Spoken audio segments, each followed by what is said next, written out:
Okay, so I would like to invite Professor Golan Shachar to give an introduction on psychotherapy integration. Professor Shachar is a professor in clinical health psychology at the Ben-Gurion University on the Negev and a visiting professor of psychiatry at the Yale University School of Medicine. He is also the editor of the Journal of Psychotherapy Integration. Professor Shachar's research focuses on the role that the self-concepts plays in psychopathology, psychosomatics, and psychotherapy, as well as on the theoretical and philosophical foundation of clinical health psychology. Please. Okay, I'm going to open with a few words of thanks. First of all, thank you very much, Ellen and Paul Wachtel, for gracing us in your presence, with your presence. Thank you. Thanks to all the dignitaries who have greeted us right now. Special thanks to the steering committee, Ilanit and Rivka from and Tuvia from Bar-Ilan University, Sharon Ziv from Or Yehuda Academic College, and Yochi Binun from the Israeli Association of Psychologists. I'm allowing myself to say that I did nothing because no one's going to believe it. But I also want to thank Yoel Elitzur. I think it's an appropriate time to do that. I think it's been a while since the balance between compliments and Jewish complaints and more than complaints has been tipped just a smidgen. And I thank you, Yoel, for marvelous leadership, for the courage to navigate the profession towards more transparency, more integration, and a better science-practice dialogue.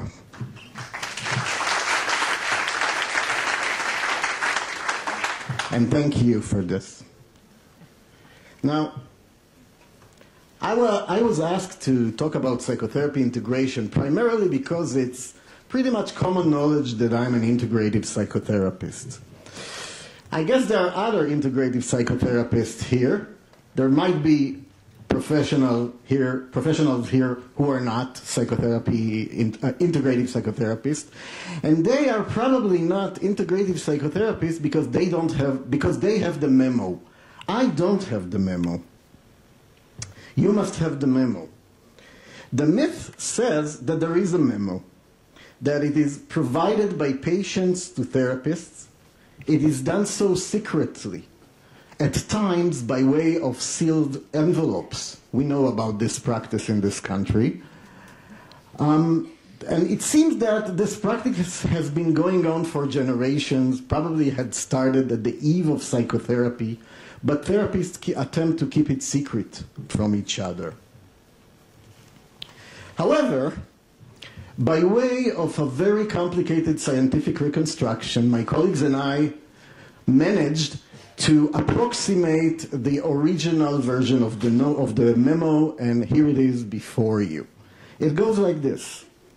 Dear therapist, I come to you because I've heard you're good. My cousin told me so. I need you to cure me from my moods. I don't really care how you do this, and I don't want to know. Rumor has it that in your creed, there are various approaches for cure, and the therapists select one or the other. I don't care about these approaches. You treat me how you see fit. I know you're good. My cousin told me so. Please do not get swayed one way or the other, paying attention to other forms of treatment. I know your approach is best because my cousin told me so. I will not hold you responsible for using interventions from other schools of psychotherapy. Please feel free to submit this letter to any pertinent ethical committee or court or to your superego. Yours, your loyal, humble patient. Now, because I don't have the memo, I'm going to tell you a little bit about how I treated someone without the memo.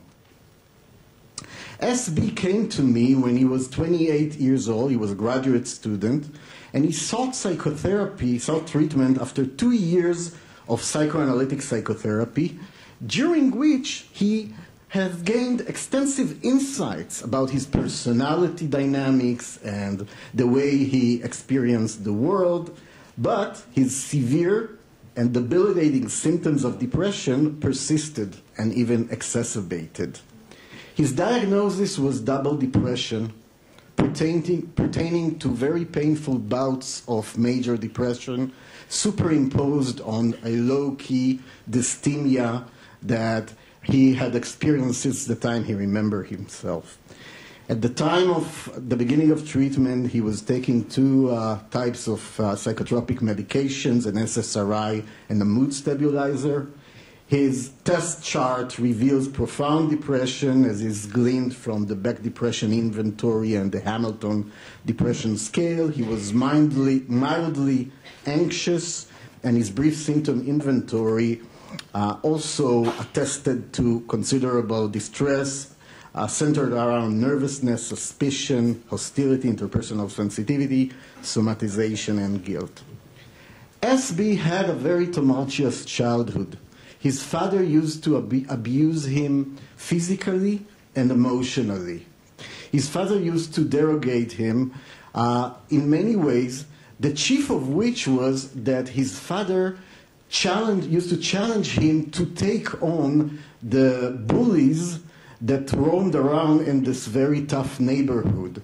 So SB used to go to the neighborhood and take on the bullies, only to be beaten cruelly and then to be ridiculed further by his father. There was a profound and consistent history of unipolar depression in the family, including also the father. I administered to SB the personal style inventory. The personal style inventory was developed within the cognitive behavioral tradition, but a subversive person that I am, in collaboration with Eva Gilboa and Nirit Sofer, we reanalyzed the PSI and found another factor structure that challenges the cognitive behavioral conceptualization. And we found three factors that underline the instrument. One is sociotropy or dependency, pertaining to the extent to which people aim at pleasing others and are influenced by others, what Sid Blatt, who is well known here, might call analytic tendencies. The other is the inverse of dependency of sociotropy. It can be called counterdependence. Traditionally, it is called autonomy. It pertains to the need for control and defensive separation.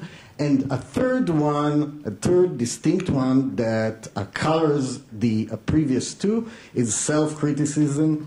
And what appears here is that SB had elevated scores on the sociotropy dependency factor and the self-criticism factor.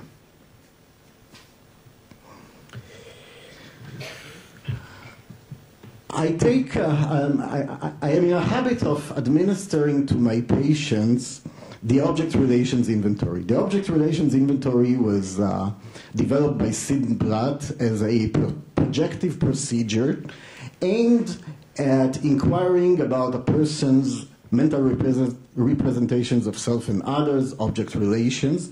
It's a simple procedure. One solicits narrative descriptions of respondents' self and significant others, and then one utilizes a manual inspired by object relations theory and Piagetian developmental psychology to score the manuals. What I'm going to do, I'm going to read to you several sentences from SB's ORI responses, and I apologize for Ellen and Paul. These will be in Hebrew. So SB describes himself as אוהב אדם, אבל מרגיש שמשהו מעכב אותי, מושך אותי כל הזמן אחורה. אני אוהב אנשים, רגיש לזולת, מנסה לעזור, אבל הרבה פעמים מסתגר ולא רוצה מגע איתם. הרבה פעמים מנסה לרצות את האחר, בלי להתחשב ברצונות האמיתיים שלי. אין לי כמעט מישהו שאני יכול לשתף אותו במה שאני באמת מרגיש. הבדידות הקיומית מלווה אותי המון שנים עד שאני לא יודע להבדיל בין מצב נורמלי של מצבי רוח ודיכאון. SB narrates here about chronic existential loneliness and the need to please others. His description of his mother, רגישה כמוני ולא מבטאת הרבה פעמים את מה שהיא חושבת באמת, היום אני נעזר בה יותר מכולם, ואני סומך על האינסטינקטים שלה הרבה פעמים, למרות שאני נכנס איתה לעימותים. He narrates about completely trusting his mother and relying on her for most things. His father is described as אדם טוב, חם, אוהב ודאגן, נכנס לפניקה, מתבטא בתוקפנות מילולית קשה ובלתי נסברת כלפי הבית. כלפי הסביבה החיצונית המצב שונה, הוא מנסה לרצות את כולם, לא פעם על חשבון עצמו ובני משפחתו.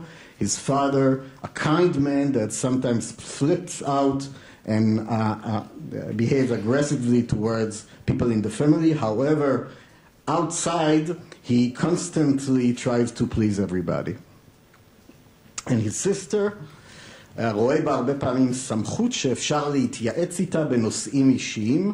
מודה שבאופן מסוים היא החליפה את אבא שלי, שפשוט בלתי נסבל היה לשוחח איתו, אנחנו מאוד קרובים. His sister, he's very close to her, she replaces his father as an authority and he relies on her for consultation in private issues. Another element of the way I work with patients clinically is that, especially for these kinds of conditions with clear and debilitating symptoms, I implement behavioral assessment. The CBT people in this audience know very well what it is. It's a procedure in which one asks patients and respondents to rate very accurately behaviors and or symptoms throughout the day.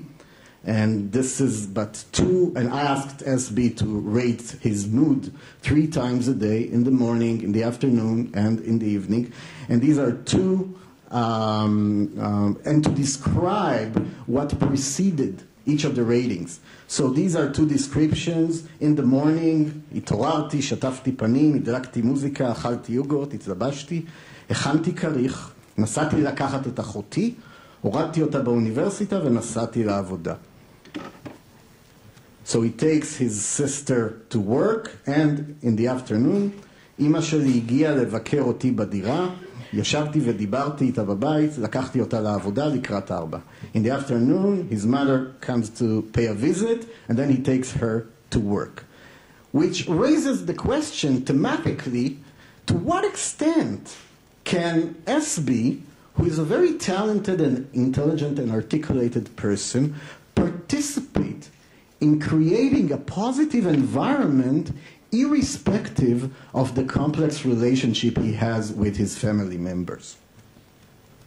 The outcome of behavioral assessment might be a chart such as this, in which the target behavior, in this particular case mood, is rated, in this particular case 3 times a day,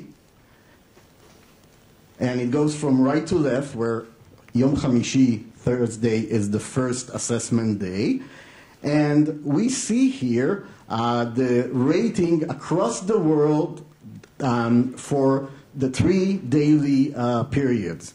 What is very interesting is the elevation in mood here and the fact that it plummets here. So there was an elevation in mood on Shishi night, Friday night. This is where we have our Shishi dinner, especially in traditional families like the one that SB had. And he describes a very nice, cohesive, communal Shishi dinner in which everybody was on good terms with each other. And then the Saturday morning, he slept late, and his mother entered the room he was sleeping in, unannounced, uninvited, and began to berate him about sleeping that late. And it's the Saturday, it's the Shabbat, it's like your Sunday, so there was nothing to hurry about. And so this is a very striking demonstration of the way SB's mood was dependent upon relatively minor events taking place between him and his family members. But I didn't say anything about that to SB.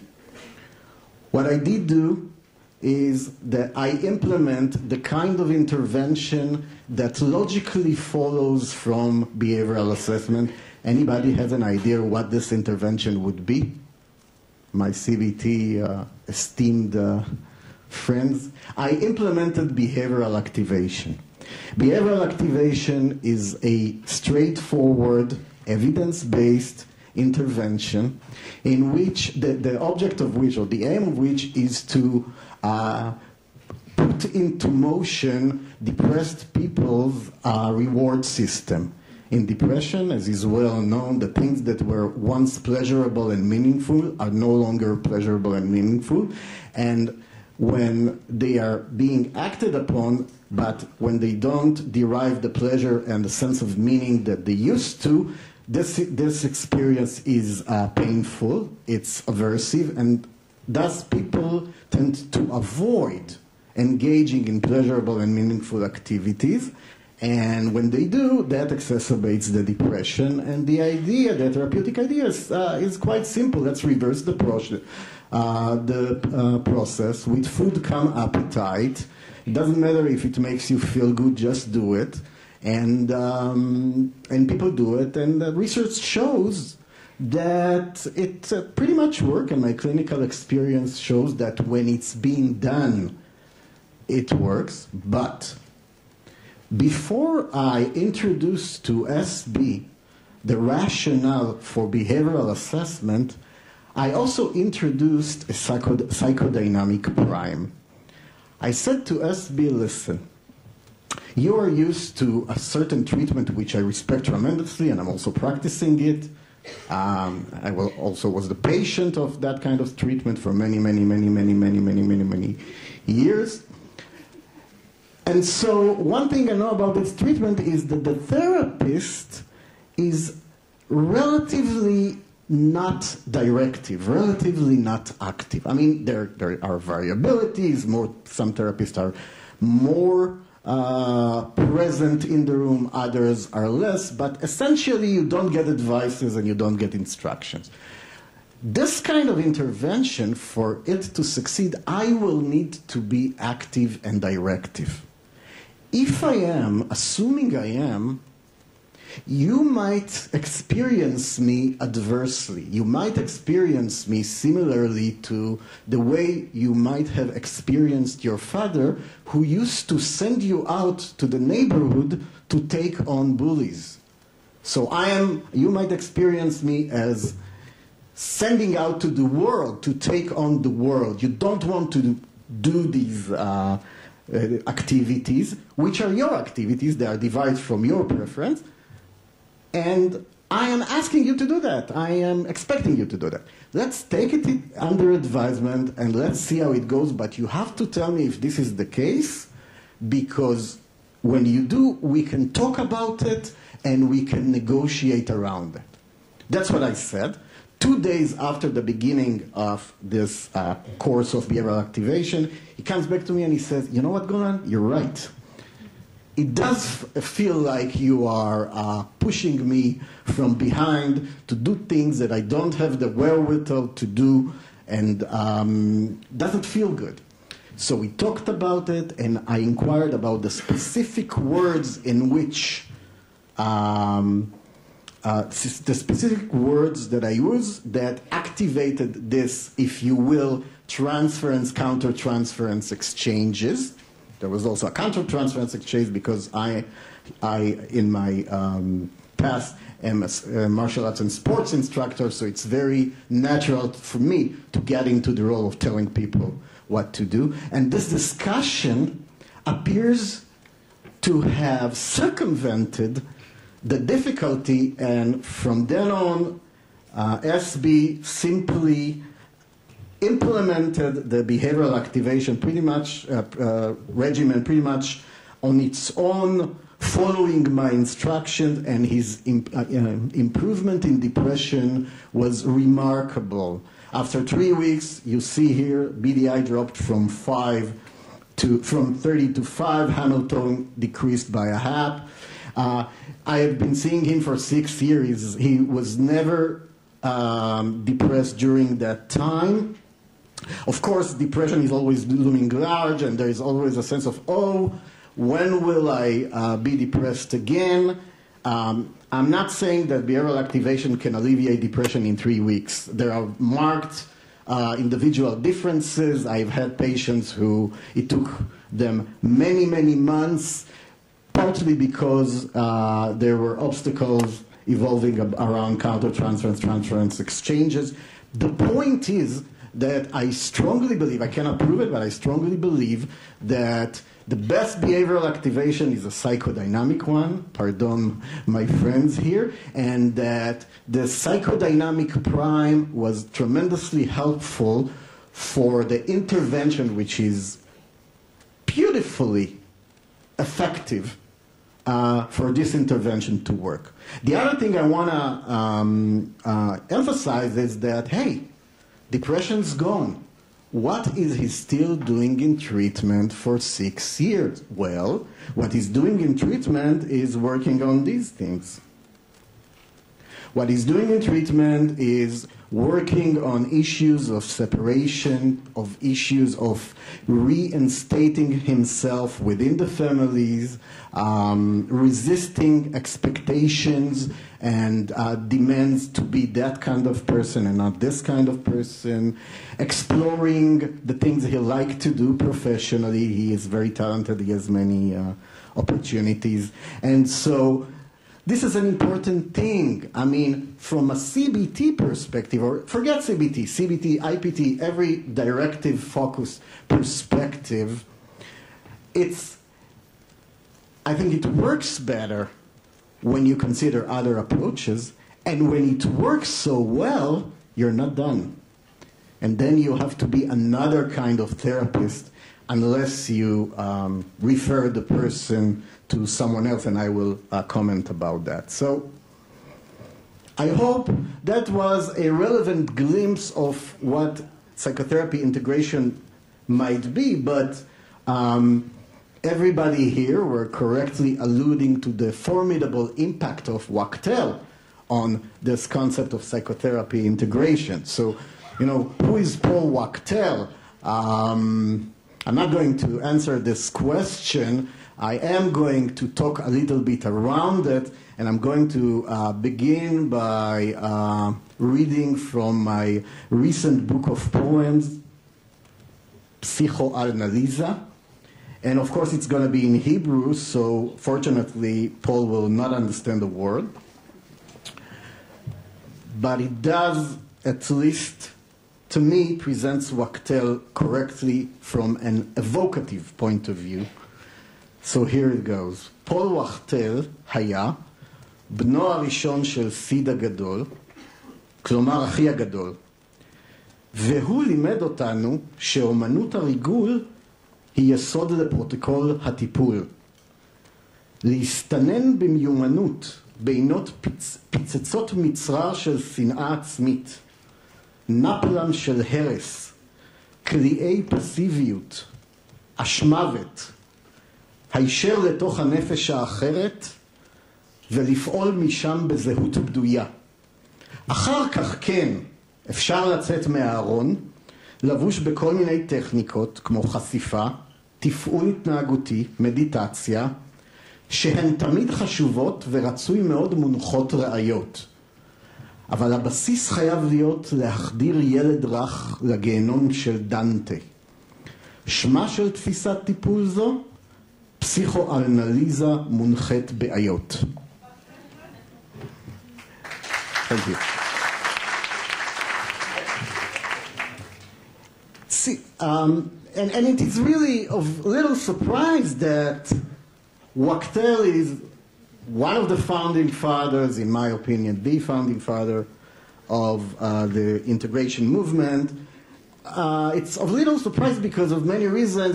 One of which is that he was Sid Wachtel's doctoral student. Sid says, you were the first doctoral student. Might be historically inaccurate, but Sid and I agree that it's poetically accurate. But this, and I mean, Sid Blatt was then in the Department of Psychology, and the Department of Psychology at Yale used to be, no longer is, used to be a mecca of psychological integration. You all know about Dollard and Miller, who actually reformulated psychoanalysis in learning theory terms. Seymour Sarazan, who wasn't that favorable towards psychoanalysis as a culture, and he's not alone, by the way, but was very favorable towards the person-context interface and integrating the personality dynamics within the social dynamics, and I wouldn't be surprised, Paul, if he impacted your work on social justice. Sidney Blatt is all very well known here. He used to be a Rogers' trainee. Peter Salovey is currently the Yale provost, an outstanding person, a clinically trained social psychologist, who did a lot of interesting work on mental representations and self-analysis before he revolutionized emotional intelligence. Jerome Zinger, an analytically trained psychologist who wrote about integration and about state of consciousness, and John Andrews, who's less familiar. He didn't continue in academia, but he developed a wonderfully rich model of the active self that is highly compatible with Paul's work and theory. And what is Paul's work and theory? Well, Paul's work and theory has been going on for like more than 4 decades. I'm not going to fail in the impossible mission of exhausting it. I am only going to provide several highlights. Most of it is soul-altered. However, there is a very important and quintessential work by Wachtel, by Ellen and Paul, on psychotherapy integration or psychodynamic psychotherapy and family therapy. Ellen is herself a well-known family therapist and thinker, and so the work has been going on and has been iterated and extended. To my understanding, the two profound intellectual inspirations for this work is interpersonal and later on relational psychoanalysis, and on the one hand, and behavior but not cognitive therapy on the other hand. And the work, the theory that is labeled cyclical psychodynamics can be atrociously summarized into 3 guidelines. The first is that the unconscious is contextual, or if we embrace a social cognitive lingo, which is currently dominating academic psychology, in my mind justifiably so, we can say that implicit cognitions are context-dependent. So the contextual unconscious, the royal road for the understanding of the unconscious is not dreams, although these can be useful, are not free associations, although these can be conducive. It is relationship. If you study relationship, if you study the unfolding of person-context transaction throughout the day, within and outside the therapy office, you will be in a position to understand a personality dynamics. The second guideline is the vicious cycle. It was Karen Horney, I believe, who said that the understanding of the vicious cycle is the most important job of psychoanalysis. And Karen Horney, of course, belonged to the interpersonal psychoanalytic school, alongside with Eric Fromm, Sullivan, Frida from Reichman, Clara Thompson, and others. And Wachtel synthesizes these theories beautifully into an appreciation of the fact that psychopathology emerges and is maintained by individuals' unintended creation of negative social relations. It's a very important paper in Journal of Abnormal Psychology. Yes, yes. At that time, J. Abnormal was more receptive to big ideas, in which Wachtel presents this notion and ties it to psychopathology research. And intimately related to the second guideline is the third, the ironic vision of behavior, according to which we create what we dread. It is our anxieties, our deepest concerns, the issues about which we feel most hopeless, that propel us to act in a way, inadvertently, or at least unknowingly, to act in a way that eventually resurrects a kind of social context that brings about what we most dread, the things that give us, that cause us to be most distressed. This is the reason. How much time do I have, Yelani? That's okay. This is the reason why therapy, according to Wachtel, must include both insight and action. It's not enough to go over with the patient, to go over his or her day-to-day occurrences, analyzing his or hers, what Sullivan would term not me, gaining an appreciation of the dynamics that makes a person's behave in a way that elicits stress and then distress. It's not enough, because behavior has a life of its own, and social conditions are rigid, and if you create hostility around you, the hostility will still be there even if you understand the underlying dynamics that makes you evoke it. And so you need to help people act differently. You need to implement behavioral techniques to enable people to acquire skill, behave differently, and then to change the social context, which in turn will be a wonderful opportunity to change mental representation.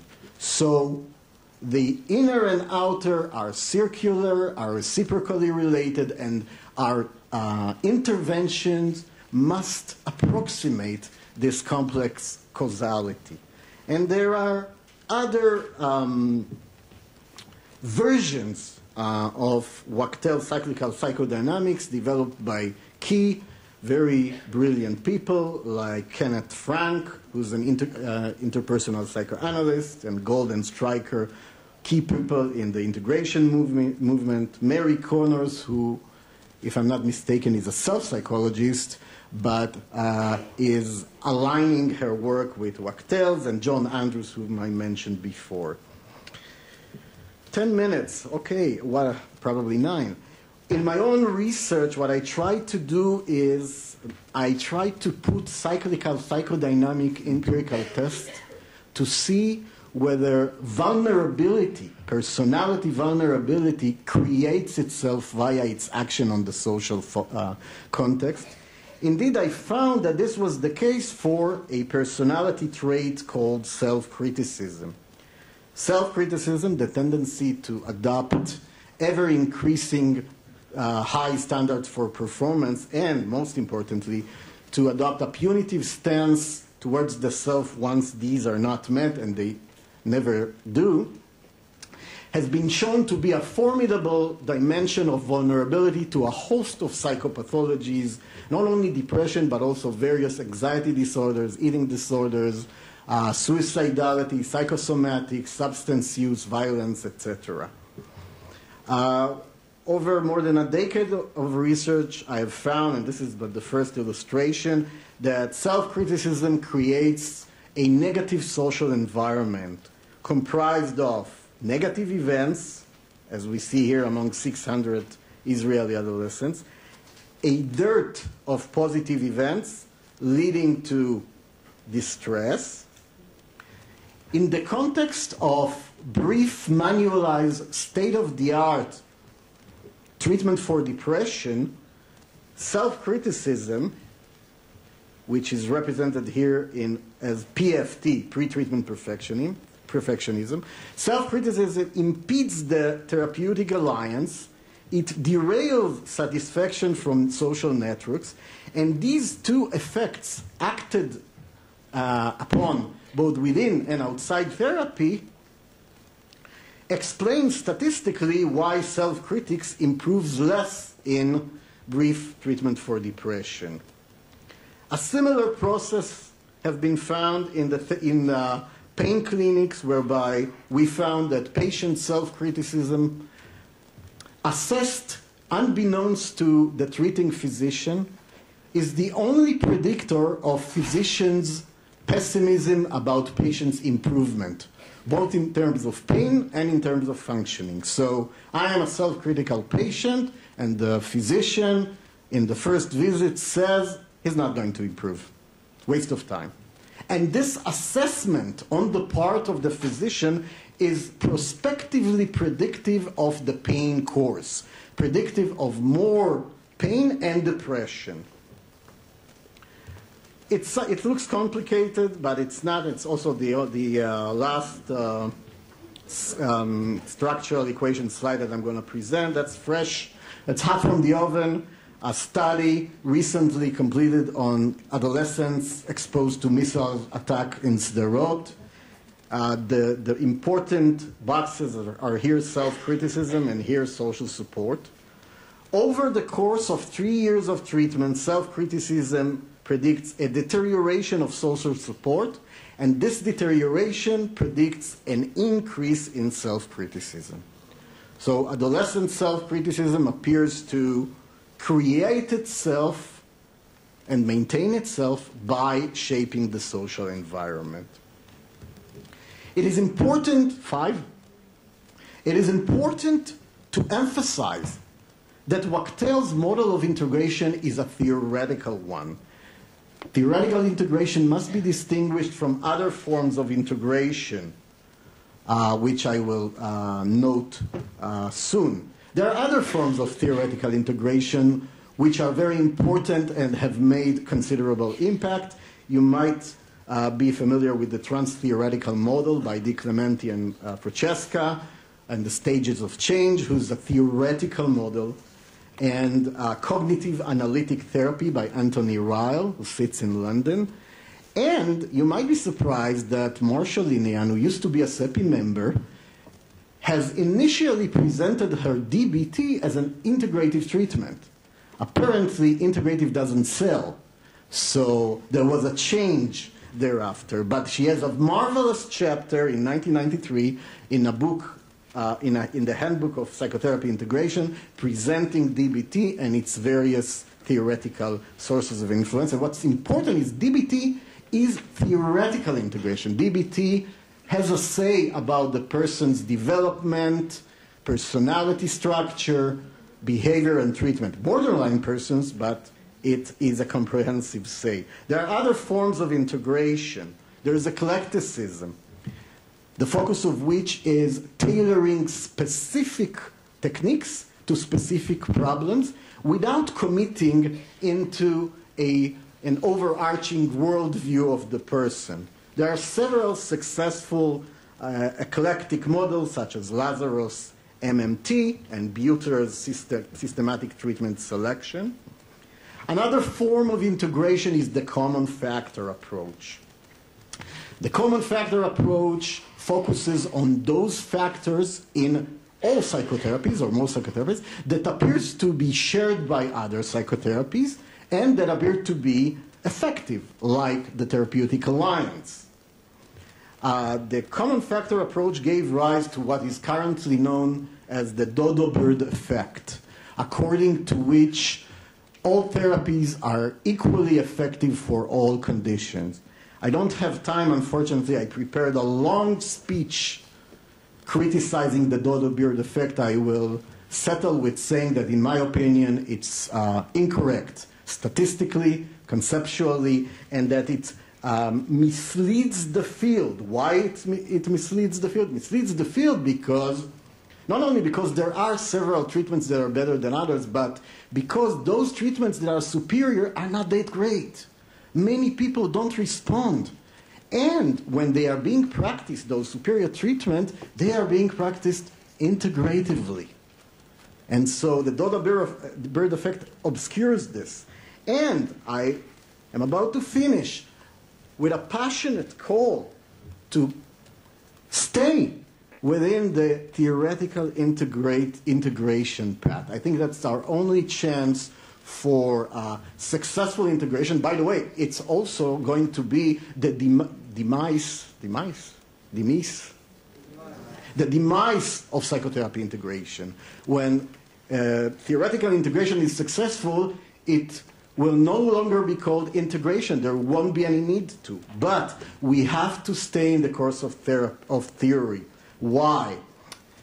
It is the case that psychopathology is holistic. A person comes with panic disorder, and then we help him with interoceptive exposure, say, and then he wants to talk about the relationship within which his panic attack occur. And, you know, we can refer him to someone else, but there's already an attachment and there's already a connection. And so psychopathology, unlike other specific medical problems, which are not that specific, by the way, tends to spill over. And so we need a worldview of what the person is and what is health and what is illness. Otherwise, we're shortchanging patients. Also, theoretical integration is already there. People are doing integrative psychotherapy whether we like it or not. That's the big secret. And theoretical integration is our only chance to solve one of the most painful, pernicious, cumbersome maladies of our struggling profession, which is the science-practice rift. We will never get out of the swamp without being able to mutually, having science and practice mutually influencing one another, and theoretical integration necessitates that, because in order to, for the theory to not be religion, it must rely on psychological science, but then it must be constantly informed by the insights from the trenches, from the individual person. I have much more to say, especially about my own version of cyclical psychoanalysis, psychodynamics. Horrendously, we don't have time yet anymore, so I'm going to stop here. Thank you very much for listening. Yes. Well, you know, with psychotherapy cases, it's your understanding against mine, and we cannot determine who's right. However, for this particular case, I strongly believe that the dent was made by behavioral activation. Why? Because the person was in a very good psychodynamic psychotherapy for 2 years, and there was no problem with their relationship. Also, the kind of improvement, what improved conceptually was conceptually highly consistent with the kind of intervention that was launched. That is, it wasn't his self-esteem or self-criticism that was improved. It was his depressive anhedonia. It was his energy level. And it was chronologically and experientially tied to the type of intervention, to the type of activities that he has been doing. So he went to the gym, he felt good. He didn't go to the gym, he felt bad. Of course, this is in hindsight. I don't know. But I think that in this particular case, or more often than not, and I'm doing a lot of behavioral intervention, activation because I'm treating depression. What I find with behavioral activation, it's remarkably effective, and it's, in my opinion, effective because of the stipulated mechanisms. But it's difficult to do. And so a lot of interpersonal sensitivity, a lot of understanding of a person's psychodynamic, a lot of effort to understand your countertransference is needed so as to remove obstacles in the way of a successful implementation of the technique. And once it's over, there are so many other things to work on, and it's no longer relevant. We're not doing behavioral activation. There was also mindfulness there and other stuff. We are doing what I was trained to do 10 years ago, bread and butter psychodynamic psychotherapy, not, in my opinion, very ingenious, but he needs it now. He might need something different a year from now. Thank you.